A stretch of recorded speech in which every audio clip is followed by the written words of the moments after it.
Today's world of marketing is amazing.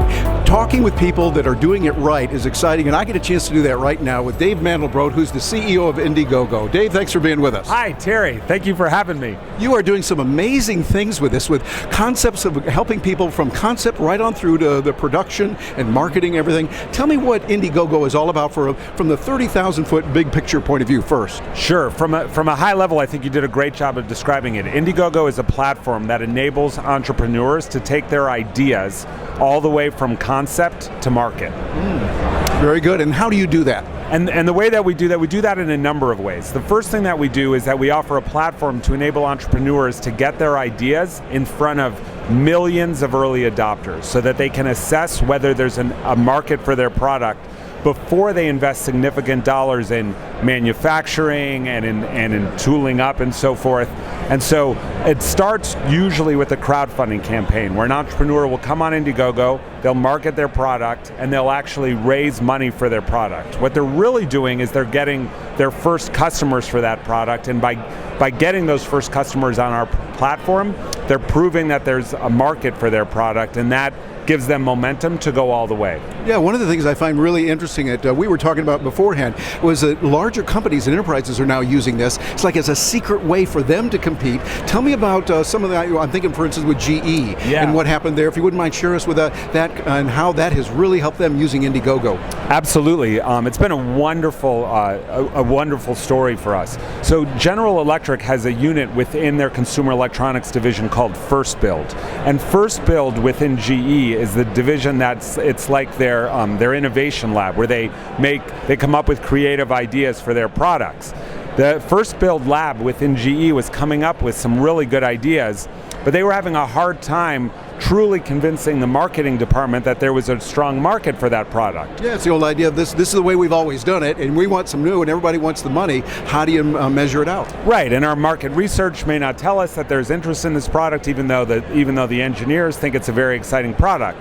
So what GE did, which was very innovative, is that they actually went ahead and did a crowdfunding campaign. Now, of course, they're General Electric. They don't need to truly raise money. What they really used it for was to prove that there was a market for their product. So they started with an ice maker, something that made something called nugget ice, which is like the form of ice that you get in restaurants. And you can chew, right? Exactly, that you can actually chew it. You won't tell the dentist that. Right, but it's not as soft as crushed ice. It's somewhere right in between. And so what they did is they launched a campaign on Indiegogo to prove that there was a market for it. The campaign was so successful, they actually raised over $2 million, meaning they took over $2 million in orders for a product that they weren't going to ship for at least another year. Yeah. Then it was much easier to go to the marketing department and demonstrate, hey, there's obviously a clear market for this product. Now that product is in production, and it's going to ship out to all of the people that funded that product and to future customers. Yeah, I think it's really important, Dave, because you think about it. When you think about what's out there, people say, yes, I would like to buy the blue widget or the yellow widget or whatever, and they can raise their hand, but when they actually put their money down, that really says something. It seems like that's a much stronger indication of where they are. Yeah, and that's exactly the way General Electric felt. What General Electric told us, and then they actually wrote about it on our blog, is that they felt that what they learned from people actually purchasing the product, actually paying money for the product ahead of it being manufactured, gave them a much stronger indicator of the ultimate demand for that product than if they had just done a survey. And people said, yeah, if you developed that product, I would buy that product. I love it. In just a few minutes that we have left here, I won't let you get out of here without finding out, somebody's out there and they're saying, hey, I want to get a product going. What is working today? What is not? What would you say if you looked into the camera and you could talk to those that are thinking about launching a product? What's working? What's not? What advice would you give them? Yeah, so the first thing is, one of the great things about being at Indiegogo is we see so many innovative entrepreneurs that have great ideas and they're not sure if they're worth pursuing.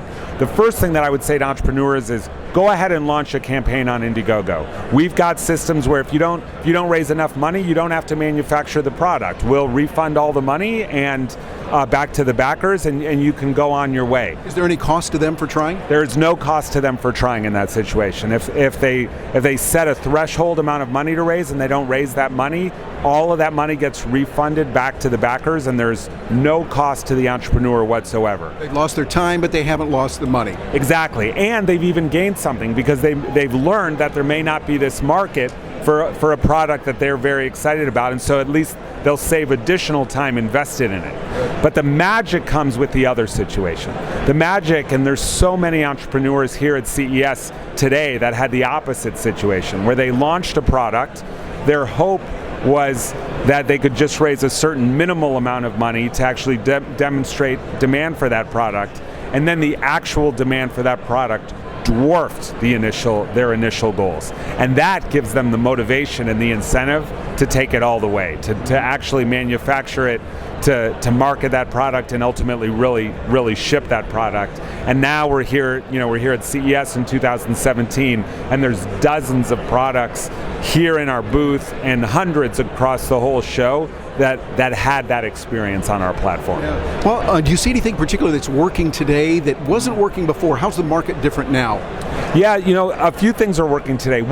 Two things that we really advise entrepreneurs to do, which makes a lot of sense, is one is start to build an audience as early as possible. What really successful entrepreneurs are doing, as you know, Terry, is that they're using social media really effectively. They're going out and they're even talking to people about their product before they launch their campaign on Indiegogo to start to whet people's appetite and get people interested in that product. And those channels, of course, are also not very expensive to utilize. They start with friends and family, and they start to build sort of a groundswell. Yeah. So that's one thing. And then the second thing that they're doing is that they're providing real incentives for early backers of those products. So what really successful entrepreneurs are doing is they're saying, hey, we understand that there's a certain amount of risk in getting involved in this product early, so we're going to give you a much lower price for being one of the earliest backers of this product. And by doing that, they're building that core audience very early on.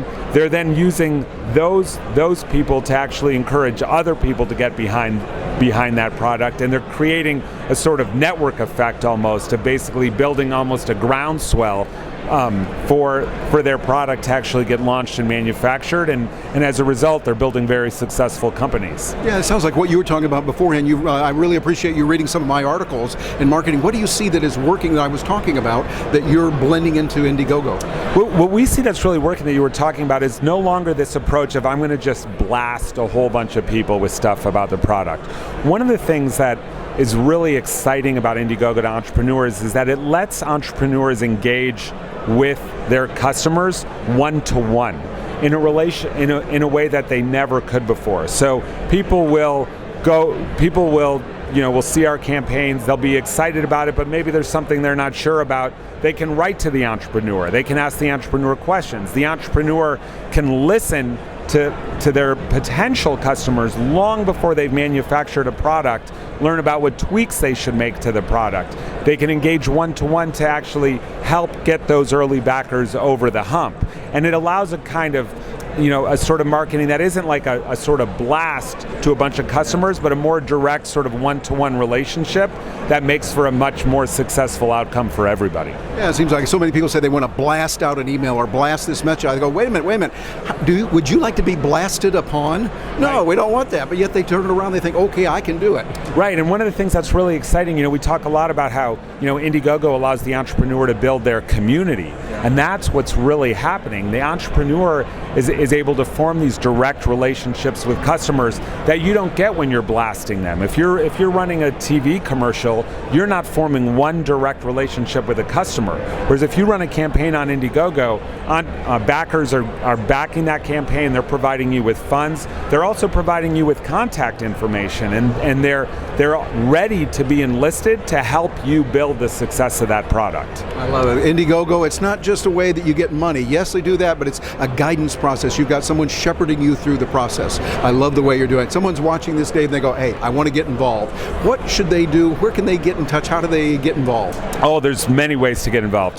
For one thing, our platform is a very open platform, so if somebody wants to just launch a campaign, they can just launch a campaign on Indiegogo, and they're off to the races. And please spell that carefully. For those that might not speak English as their native language, how do you spell Indiegogo? Where do they go? It's a very good point. So it's Indiegogo, I-N-D-I-E, like Indie, and then Go-Go, G-O-G-O, I-N-D-I-E, G-O-G-O.com.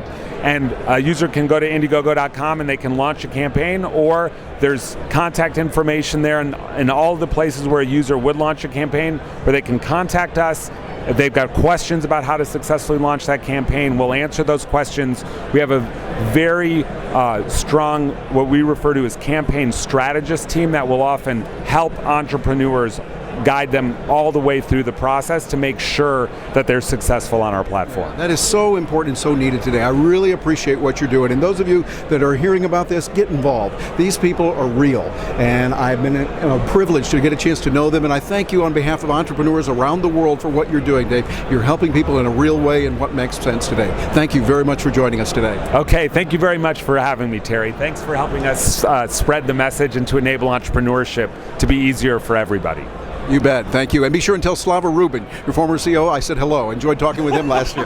I will definitely tell him. Okay. I talk to him every day. Okay, very good. I'm Terry Brock for Business Journals and for terrybrock.com. Thank you for being with us today, and get involved here. Find out what they're doing, what Dave and his team are putting together. It can really help you in your business and in your life. Thanks for joining us.